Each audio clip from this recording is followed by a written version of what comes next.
Perkenalkan, nama saya Rafael Daniel Lumain Gaul, kelas 11 MIPA 1. Saya di sini ingin membacakan struktur dan fungsi jaringan tumbuhan. Jaringan tumbuhan, jaringan adalah sekelompok sel yang mempunyai struktur dan fungsi sama dengan terikat oleh bahan antar sel, membentuk satu kesatuan. Jaringan penyusun dapat dibedakan menjadi jaringan meristem, jaringan dewasa. Jaringan meristem. Jaringan meristem adalah jaringan yang sel penyusunnya bersifat embrional, artinya mampu terus-menerus membela diri untuk menambah jumlah sel tubuh. Sel meristem merupakan sel muda dan belum mengalami diferensiasi dan spesialisasi. Ciri-ciri sel meristem adalah: satu, berdinding tipis, banyak mengandung proplasma, vakuola kecil dan inti besar. Plastisida belum matang, bentuk sel umumnya sama ke segala arah, misalnya seperti kubus. Berdasarkan letaknya dalam tumbuhan, ada 3 macam meristem, yaitu meristem apikal, terdapat di ujung batang dan di ujung akar. Meristem lateral, terdapat pada kambium pembuluh dan kambium gabus. Meristem interkalar, terdapat di antara jaringan dewasa. Bentuknya meristem dibedakan menjadi meristem primer, meristem yang berkembang dari sel embrional, menyebabkan pertumbuhan primer dan tumbuhan.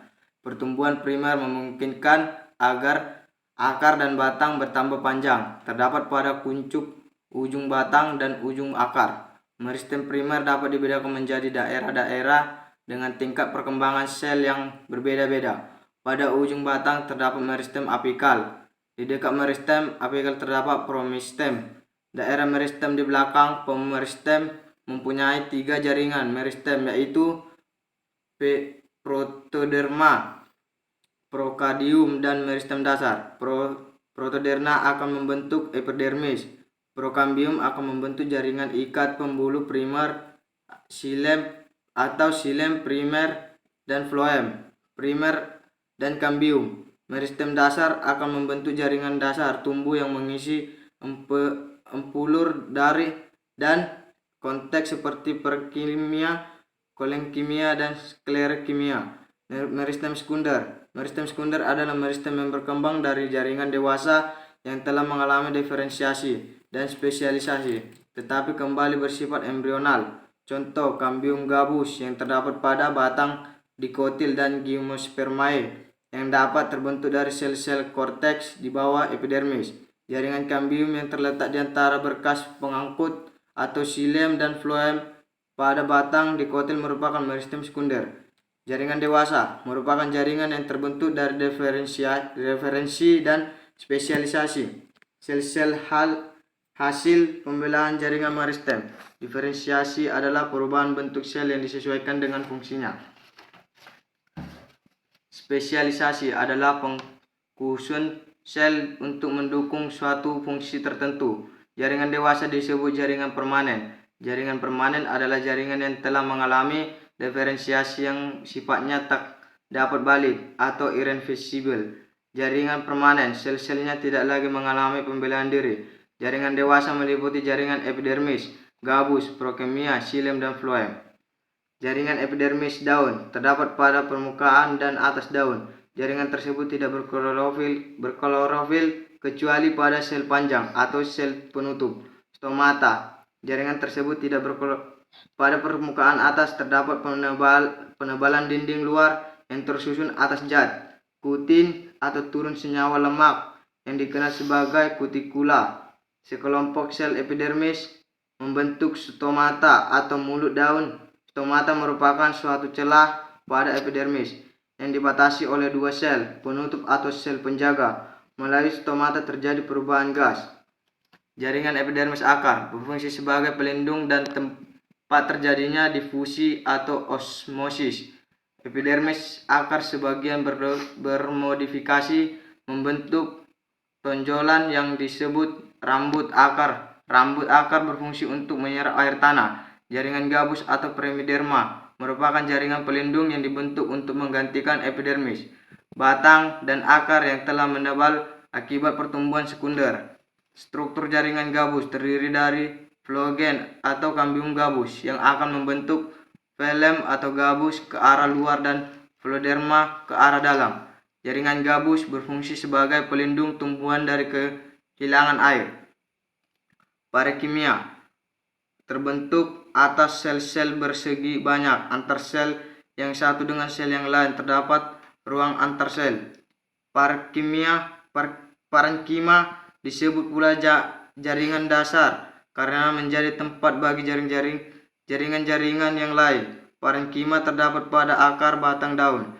Jaringan parenkima berfungsi sebagai jaringan penghasil dan penyimpan cadangan makanan. Parenkimia yang memiliki kloroplas disebut klorenkima. Tangkai daun, tangkai bunga, ibu tulang daun. Klorenkima jarang terdapat pada akar. Dinding sel klorenkima mengandung selusa pektian hemiselulosa. Dinding sel klorenkima mengalami penebalan, tidak merapat. Fungsi jaringan klorenkima adalah sebagai penyokong pada bagian tumbuhan. Klorenkima tidak mengandung protoplasma dan dindingnya mengalami penebalan dan zat ligin. Menurut bentuknya, sklerenkima dibedakan menjadi dua, yaitu serabut sklerenkima yang berbentuk seperti benang panjang dan sklerid atau sel batu. Sklerid disebut sel batu karena dindingnya keras. Sklerid terdapat pada berkas pengangkut di antara sel-sel parenkima, korteks batang, tangkai, daun, akar, buah, biji. Fungsi sklerenkima adalah menguatkan bagian tumbuhan yang sudah dewasa. Sklerenkima melindungi bagian-bagian lunak yang lebih dalam seperti pada kulit biji, akar, kempurung, kelapa. Jaringan pengangkut atau xilem dan floem. Xilem berfungsi menyalurkan air dan mineral dari akar ke daun. Elemen xilem terdiri dari unsur pembuluh serabut xilem, parenkima, xilem. Unsur pembuluh ada dua, yaitu pembuluh kaya atau trakea dan trakeid. Di antara trakea biasanya lebih besar dari diameter trakeid. Diameter trakea biasanya sel-sel berbentuk tabung yang berdinding tebal. Floem berfungsi menyalurkan zat makanan hasil fotosintesis dari daun. Seluruh bagian tumbuhan. Elemen floem disusun oleh unsur-unsur tapis, sel pengining, serabut floem, sklerid, dan parenkima floem. Parenkima floem berfungsi menyimpan cadangan makanan. Pembuluh tapis terdiri dari sel-sel berbentuk silinder. Macam-macam jaringan dewasa tumbuhan. Nama jaringan epidermis. Letak permukaan tumbuhan. Sifat jaringan primer hidup. Macam sel, banyak derivat epidermis. Fungsi pelindung jaringan di sebelah dalam. Nama jaringan parenkimia. Letak bagian dalam. Sifat jaringan primer hidup. Macam sel, bentuk kebang akan isodia metris bersegi banyak. Fungsi pengisi organ tubuh sebagai jaringan dasar. Nama jaringan floem. Letak pada batang berbentuk berkas di sebelah luar xilem. Sifat jaringan primer dan sekunder, ada yang hidup dan mati. Macam sel, pembuluhan tapis, sel pengiring, serabut floem, parenkima floem. Fungsi pengangkut zat hasil fotosintesis.